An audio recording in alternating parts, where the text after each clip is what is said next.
Alright folks, I got a fun one for you today. So in this video we're going to be comparing a 24 valve to a 12 valve, since I have both now. Before I did a 7.3 to a 12 valve.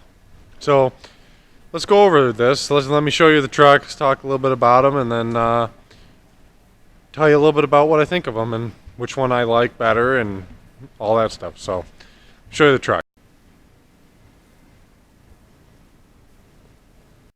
Okay, so this is the truck. This is a 94 12 valve auto. Right now, I'm in the process of doing a 5-speed swap on it.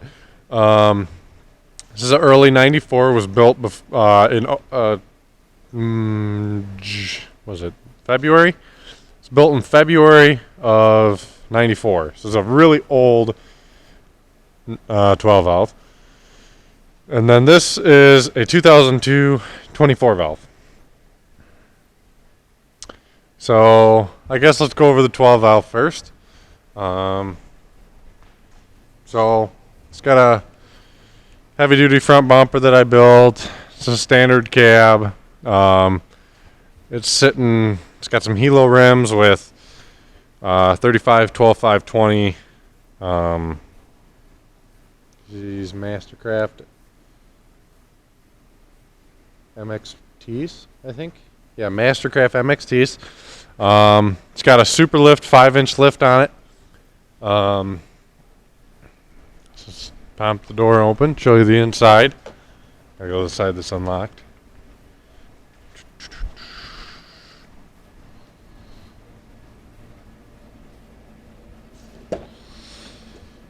So this is the interior, just the base, for the most part, a base package. It's got a GM center console out of a 2017.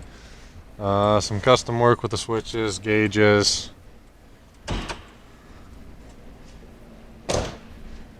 5% tint, not that it matters.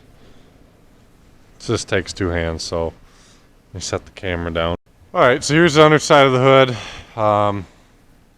It's got a 66.9 millimeter Borg Warner turbo. K&N, some people don't like these. I think you just keep it clean and oiled is fine. BD one-piece stainless manifold, 5x14 injectors. The pumps had, sorry about that. The pumps had some work done to it, tuned up quite a bit. I don't know exactly what's done in there. Just to know it's a lot. It's capable of 700 horsepower to the wheels. Just a cheap intake elbow, which I don't really like and wouldn't recommend. So yeah, that's basically the underhood of this one. Nothing fancy, just a good old reliable 12 valve. Let's go over this one. So this is stock suspension, 1 ton, with a single rear wheel rear end that I put in there. I swapped the rear end from a dually to that. You'll see that in the other video. It's an extended cab, obviously. 6-speed truck. This one's, like I said, the O2 high output. This hood does not require 2 hands. This one does, because you have to take because it's a fiberglass hood here. And you have to take the springs off, so you have to have a prop rod, so that's why it takes 2 hands.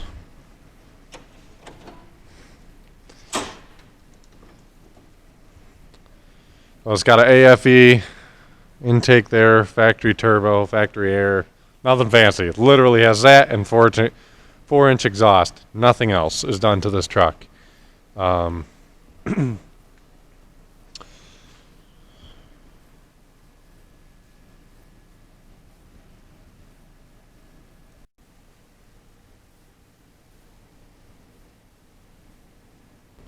Alright, so let's talk about some of the differences. So this actually has 4-wheel ABS on it now, being that it's a O2. This being a 94 and a low package to 94. Like this is a Laramie over here. just your basic SLT, I think, or whatever. Whatever, I don't know. This truck's been built on a base package truck. This is the Laramie truck, so things are a little different. So this truck has manual windows. This has power windows. Manual door locks, power seats, manual seats, stuff like that. So this is a really crappy ABS system. The very rudimentary. It's got a speed sensor in the diff, speed sensor in the T-case. It detects a difference in the speed of them. It kicks the rear ABS on. It doesn't have front ABS, just rear. This one, four-wheel ABS.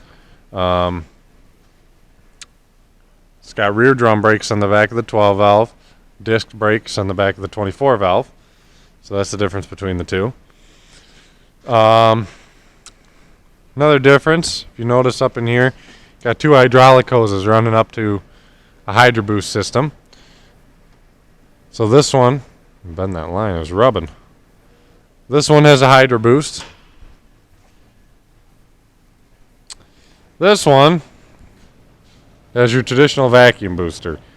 Just a vacuum line, like what you'd find in pretty much any other vehicle or car or whatever. They pretty much all have that.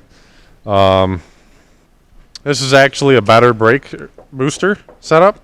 The Hydro Boost is a better setup. It's more reliable than those. These are a lot more expensive to fix, a Hydro Boost, but they're more reliable. So, and they can apply more braking force. Let's see, what else is different between these two?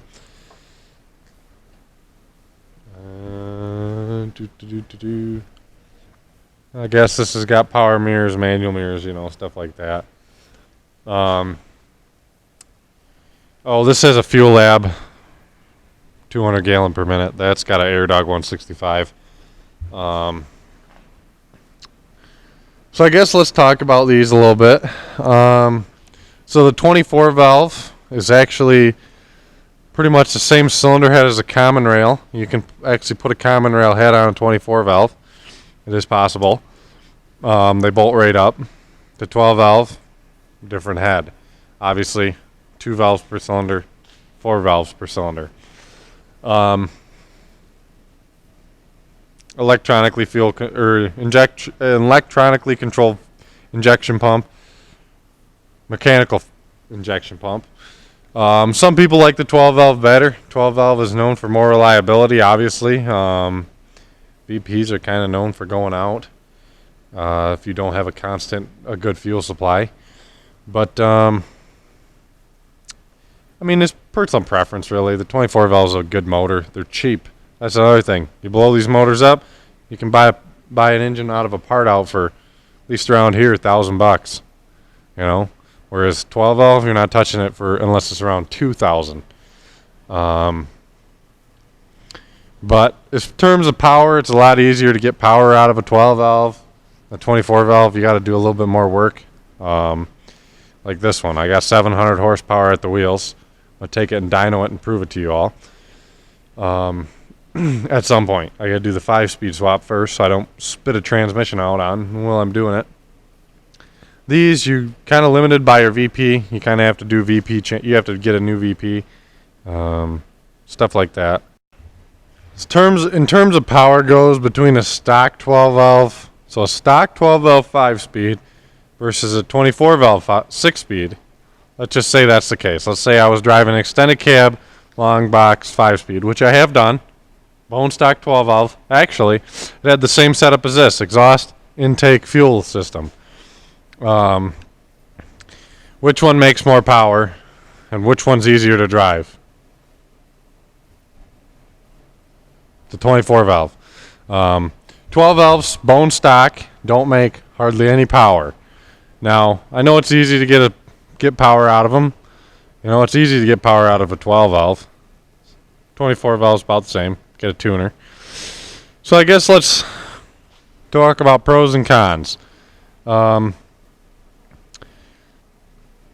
valves are known for their reliability. That's for sure. They just don't have issues. You just drive them. 24 valves, you got to keep good fuel pressure.